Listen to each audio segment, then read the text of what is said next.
नमस्कार। चूड़ामन ने ही अपने भाई की मृत्यु के बाद उसके अबोध पुत्र बदन सिंह की भी परवरिश की थी। वह अत्यंत बुद्धिमान, पराक्रमी और योग्य था, अतः लोकप्रिय भी। किंतु जिस मोहकम सिंह ने अपने अजेय पिता चूड़ामन को अपमानित कर आत्महत्या के लिए विवश कर दिया, वह अपने चचेरे भाई को क्या छोड़ता। मोहकम ने पिता की मृत्यु के बाद रास्ते का कांटा मानकर सबसे पहले उसे ही गिरफ्तार किया, किंतु समाज में हुई तीव्र प्रतिक्रिया से विवश होकर उसे छोड़ना भी पड़ा। आहत बदन सिंह ने आमेर के राजा जय सिंह के पास शरण ली। जय सिंह को तो मानो कोई ईश्वरीय वरदान मिल गया, मुंह मांगी मुराद पूरी हो गई। दिल्ली सल्तनत ने जाट समस्या को सुलझाने की जिम्मेदारी उसे ही तो दे रखी थी। उसने भी आव देखा ना ताब बदन सिंह के नेतृत्व में 10,000 घुड़सवार और 50,000 पैदल सैनिकों के साथ एक विशाल सैन्य दल लेकर थून की ओर कूच कर दिया।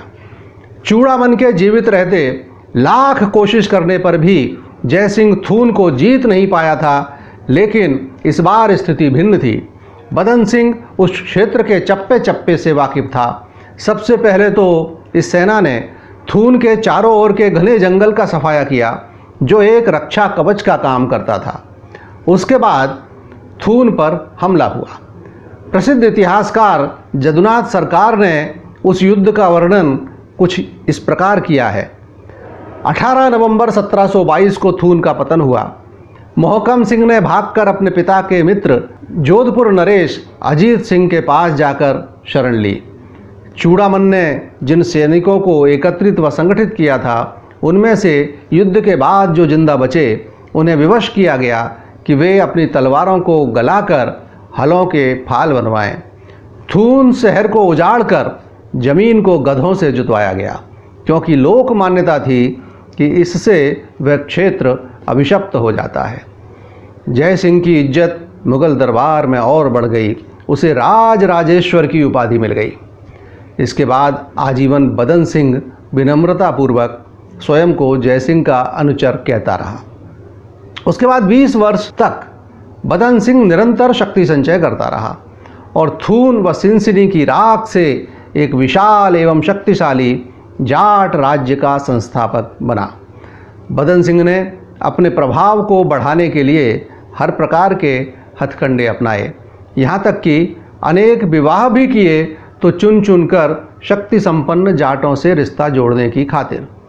इतने विवाह किए कि एक अंग्रेज इतिहासकार ने चुटकी ली कि वृद्धावस्था में उसे अपने बच्चों के नाम भी स्मरण नहीं रहते थे। उसके बेटे जब चरण स्पर्श कर आशीर्वाद लेते तो अपनी माँ के नाम के साथ अपना नाम बताते। बदन सिंह को सबसे बड़ी सफलता तब मिली जब जय सिंह ने उसे मेवात के खूंखार मेवों से निपटने की जिम्मेदारी सौंपी, और यहाँ से ही प्रारंभ हुआ हमारे कथानायक सूरजमल का शौर्य प्रदर्शन। इस अभियान की सफलता के बाद मेवात बदन सिंह के अधीन कर दिया गया और उसे बाकायदा आगरा, दिल्ली और जयपुर के राजमार्ग पर पथकर वसूलने, रोड टैक्स लेने का अधिकार मिल गया। अब प्रभुत्व संपन्न बदन सिंह ने अपनी नई राजधानी के लिए स्थान की खोज शुरू की। क्योंकि थून के साथ अप्रिय यादें जुड़ी हुई थीं, तो सिनसिनी में पेयजल का अभाव था। एक महात्मा प्रीतम दास की सलाह के अनुसार उसने डीग को चुना।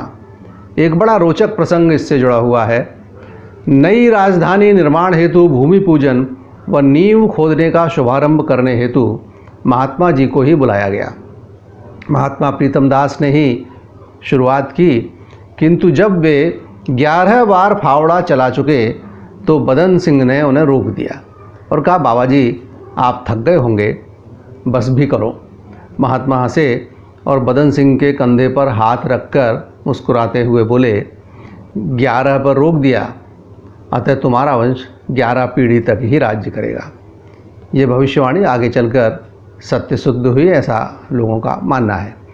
डीग के किले, बगीचों और महलों का निर्माण सन 1725 में शुरू हुआ और लगभग 80 वर्ष तक लगातार चलता रहा। जो भी नया राजा बनता वो नया भवन, नया मंडप, नए तालाब बनवाता या कुछ न कुछ परिवर्तन करता। इस समय बदन सिंह के पास जन, धन, साधन, संपत्ति सभी कुछ था। इस विशाल निर्माण कार्य की देखरेख के लिए उसने जीवन राम वंचारी को अपना निर्माण मंत्री नियुक्त किया। बांसी पहाड़पुर से संगमरमर और बरेठा से लाल पत्थर डीग, भरतपुर, कुम्हेर और बेर तक पहुंचाने के लिए 1000 बैलगाड़ियाँ, 200 घोड़ा गाड़ी, 1500 ऊँट गाड़ी और 500 खच्चरों को लगाया गया। इन 4 स्थानों के अतिरिक्त वृंदावन, गोवर्धन और बल्लभगढ़ में भी 20,000 स्त्री पुरुष 50 वर्ष तक लगातार निर्माण कार्यों में जुटे रहे। वृंदावन में सूरजमल की 2 रानियों, रानी किशोरी और रानी लक्ष्मी के लिए 2 सुंदर हवेलियां बनवाई गईं। 2 अन्य रानियों गंगा और मोहिनी ने पानी गांव में सुंदर मंदिर बनवाए। डीग से 15 मील पूर्व में बसे शहर में बदन सिंह ने अपने निवास के लिए एक सुंदर भवन बनवाया। डीग से 20 मील दक्षिण पश्चिम में स्थित सोघर के जंगल काट दिए गए, दलदलें पाट दी गईं और वहाँ जो पुराना भरतपुर का किला था उसे और विशाल एवं भव्य बना लिया गया। 1745 में लाल पत्थर से बना डीग का भव्य गोपाल महल बनकर तैयार हुआ, जो राजपूत वास्तुकला और शाहजहां के महलों के लालित्य का अनूठा सम्मिश्रण है। गोपाल भवन के सामने अत्यंत सुंदर एक संगमरमर का हिंडोला है, जिसे स्वयं सूरजमल दिल्ली से बैलगाड़ियों पर लदवा कर लाया था। खास बात यह कि इतनी सावधानी से लाया गया कि इसके संगमरमर का एक टुकड़ा भी नहीं टूटा। बदन सिंह का पूरा जोर शांतिपूर्ण जाट राज्य की स्थापना पर रहा। दीर्घकाल के पश्चात संघर्ष और अराजकता का दौर समाप्त हुआ। किसान शांतिपूर्वक खेती किसानी में जुटे, आम जन खुशहाल होने लगा। बदन सिंह के कार्यकाल में कोई बड़ी कूटनीतिक गतिविधि नहीं हुई उनके द्वारा, और न ही उसने हथियारों से कोई महान युद्ध ही लड़ा।